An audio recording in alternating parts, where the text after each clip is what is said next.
Hello all. आज के इस वीडियो में हम बात करने वाले हैं how to improve your communication skills.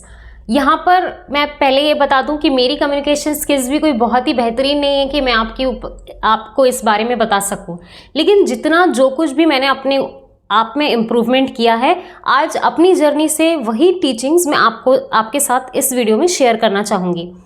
सबसे पहले कम्युनिकेशन स्किल्स का ये बिल्कुल भी मतलब नहीं होता है। ज़्यादातर लोग ये समझ लेते हैं कि हमें किसी एक लैंग्वेज में, स्पेशली इंग्लिश में बहुत ही ज़्यादा अच्छा फ्लुएंट होने की ज़रूरत है, तभी हमारे कम्युनिकेशन स्किल्स अच्छे होंगे।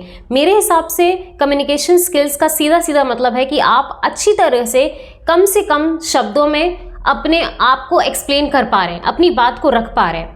जैसे मुझे याद है, मेरे कॉलेज टाइम पर एक टीचर आते थे, वो 40-45 मिनट के लेक्चर में आधे से ज़्यादा 20-25 मिनट तो वो ऐसे ही निकाल देते थे। सिर्फ लास्ट के 15 मिनट में वो बोलते थे, हमें एकदम अटेंटिव कर देते थे कि अब मैं जो आपको पढ़ाने वाला हूँ वो आप बिल्कुल ध्यान से पढ़िएगा और बस आप उतना ही पढ़िए, उतना आपके लिए सफिशिएंट होगा। और वाकई में वो ऐसा पूरी बुक का या पूरे टॉपिक का ऐसा निचोड़ हमें 15 मिनट में, 20 मिनट में समझा देते थे, जो पूरे दिमाग में बैठ जाता था और हम पूरी तरह से समझ जाते थे, पूरा कॉन्सेप्ट क्लियर हो जाता था वो। और कई टीचर्स होते थे जो 45 मिनट, 50 मिनट का लेक्चर देते ही चले जा रहे हैं, क्या बोल रहे हैं कुछ समझ नहीं आ रहा है, मतलब सारी यूजलेस थिंग्स और सब कुछ चीज़ें बता देते थे और हमें आखिरी में हमारे पास कुछ भी हमें समझ में नहीं आता था।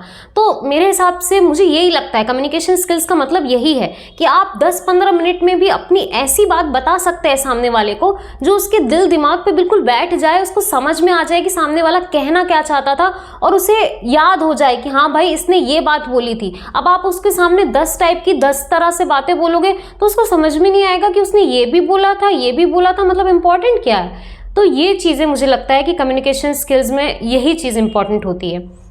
इसके लिए ज़रूरी नहीं है कि आप इंग्लिश लैंग्वेज को पकड़ लें और उसमें फ्लुएंट हो जाएं तो आपकी पूरी कम्युनिकेशन स्किल्स बेहतर हो गई। कई लोग इंग्लिश में भी क्या बड़बड़ करते हैं, कुछ समझ में नहीं आता है, और कई लोग किसी भी लैंग्वेज में, अपनी रीजनल लैंग्वेज में भी 2 लाइन बोलें तो समझ जाते हैं कि क्या बोलना चाह रहा है ये व्यक्ति। तो वो एक मुझे बहुत इंपॉर्टेंट चीज़ लगती है कम्युनिकेशन को इम्प्रूव करने के लिए। आज के इस वीडियो में भी मैं उसी बारे में बात करने वाली हूँ। तो 3 ऐसी चीज़ें हैं जो मुझे लगता है कि आपके कम्युनिकेशन को इम्प्रूव करने के लिए हेल्प करेंगी। उसमें से पहली और सबसे ज़्यादा इम्पॉर्टेंट चीज़ है क्लैरिटी। आपको अपनी बात को लेकर खुद ही आपके माइंड में क्लैरिटी नहीं होगी तो आप सामने वाले को क्या ही एक्सप्लेनेशन दे दोगे। वो जो सर थे वो घंटों पढ़ाई करते थे उस टॉपिक के बारे में कि वो हमको, जैसे यूट्यूब पे वीडियोस होते हैं ना जो कितने शॉर्ट होते हैं लेकिन कितने बड़े बड़े कॉन्सेप्ट समझा देते हैं, उसके लिए उन्होंने बहुत घंटे पढ़ाई की होती है उस बारे में समझने के लिए, और फिर वो खुद क्या समझे हैं वो चीज़ आप तक पहुँचाने के लिए। तो क्लैरिटी लाना आपके लिए बहुत ही ज़्यादा ज़रूरी है, चाहे वो कहीं पर भी हो। आप अपने कॉलेज में हो, ऑफिस में हो या आपके रिलेशनशिप में भी, आप बिल्कुल क्लैरिटी आपके 100% माइंड में होनी चाहिए कि आप क्या चाहते हो, क्यों चाहते हो और आप क्या बताना चाहते हो सामने वाले को।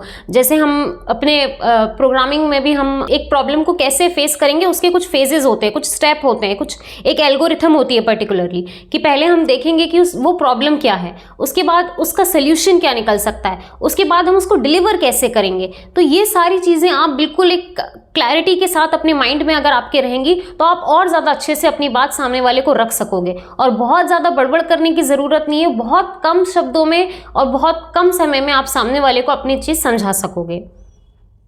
दूसरी जो बहुत इंपॉर्टेंट चीज़ मुझे लगती है वो है प्रोनाउंसिएशन। यहाँ पर प्रोनाउंसिएशन इसीलिए भी ज़रूरी हो जाता है क्योंकि आप सामने वाले को अच्छे से अच्छी बात बोलो लेकिन आपका प्रोनाउंसिएशन क्लियर नहीं है। जैसे अभी इस वीडियो में आई होप आपको मेरी वॉइस बिल्कुल क्लियर समझ में आ रही होगी, मैं क्या वर्ड बोल रही हूँ उस वर्ड पे फोकस करके एक एक शब्द आपको समझ आ रहा होगा। ऐसे ही आप अपने प्रोनाउंसिएशन पे ध्यान दीजिए। मैंने कई लोग ऐसे देखे हैं जो अपने प्रोनाउंसिएशन पे बिल्कुल भी ध्यान नहीं देते, चाहे वो उनकी रीजनल लैंग्वेज हो, मदर टंग हो या इंग्लिश हो, कोई भी लैंग्वेज हो, आपका प्रोनाउंसिएशन एकदम क्लियर होना चाहिए। उससे सबसे अच्छी चीज़ जो होती है वो एक ही चीज़ होती है। पहली चीज़ तो कि लोग आपको सुनेंगे, और दूसरा और सबसे ज़्यादा इंपॉर्टेंट, आपका खुद का कॉन्फिडेंस बढ़ेगा। अब कोई है जो बहुत अच्छा बोलता है लेकिन आपको कुछ समझ ही नहीं आ रहा है कि वो बोल क्या रहा है, तो आप क्या ही सुनोगे उसे। आपने बड़े बड़े यूट्यूबर्स भी देखे होंगे, वो जिस भी लैंग्वेज में बोलते हैं उनके प्रोनाउंसिएशन बिल्कुल क्लियर होते हैं। तो आप इसकी प्रैक्टिस कीजिए। जो बड़े यूट्यूबर्स हैं वो कैसे शब्दों को पकड़ते हैं, कौन से शब्दों का कहाँ इस्तेमाल करते हैं, उन चीज़ों से आप सीख सकते हैं। और जो हमारे हिंदी के अच्छे अच्छे वक्ता हैं, आप उनको ज़रूर सुनिए, तो वहाँ से आपको एक बहुत ही अच्छी सीख मिलती है बातों को बताने की। ये था मेरा दूसरा पॉइंट। मेरा तीसरा और बहुत ही ज़्यादा इंपॉर्टेंट पॉइंट है, वो है प्रैक्टिस।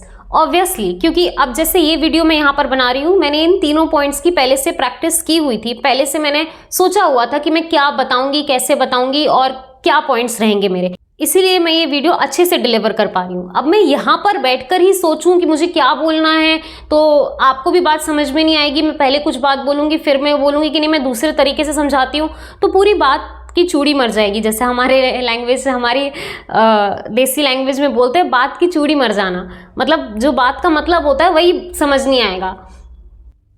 तो वो चीज़ भी आप बिल्कुल भी ना करें। प्रैक्टिस बहुत ही ज़्यादा ज़रूरी है। और मैं फिर से रिपीट करती हूँ, चाहे वो कहीं पे भी हो, आपके अपने रिलेशंस में भी बहुत ही ज़्यादा ज़रूरी है। किसी से कुछ इंपॉर्टेंट बात करना चाहते हैं, लेकिन हम कहाँ से बात की शुरुआत करते हैं और बात कहाँ तक पहुँच जाती है हमें खुद ही समझ भी नहीं आता है। इसीलिए बहुत ही ज़्यादा ज़रूरी है कि आप पहले अच्छे से प्रैक्टिस कर लें कि आपको सामने वाले तक क्या बात करनी है। प्रैक्टिस करोगे, आपके माइंड में क्लैरिटी आएगी, आप और भी अच्छे से अपनी बात सामने वाले तक पहुँचा सकोगे। एक एग्जाम्पल के लिए बात कर लीजिए कि आपको किसी की कोई आदत पसंद नहीं है। अब आप डायरेक्ट जाकर उसको बताने लगोगे कि भैया ऐसा ऐसा है, तो शायद वो नहीं समझ पाएगा। वो बोलेगा कि आप ऐसे कैसे हमारे ऊपर चढ़ सकते हो। लेकिन वहीं आप एक अच्छे से अपने माइंडसेट में बना लें कि आज मुझे इसके साथ ये बात करनी है, शुरुआत ऐसे करेंगे, धीरे धीरे मैं अपनी बात को ऐसे कन्वे करूँगा और एंड में मैं अपने प्रॉब्लम और सॉल्यूशंस को उसके साथ डिस्कस करूँगा, तो वो बात ज़्यादा बेहतर रहेगी और आप कम समय में भी बता पाओगे। ये भी एक बहुत ज़रूरी चीज़ होती है। आई होप मेरा ये वीडियो आपके लिए कुछ यूज़फुल रहा होगा, and thank you so much for watching.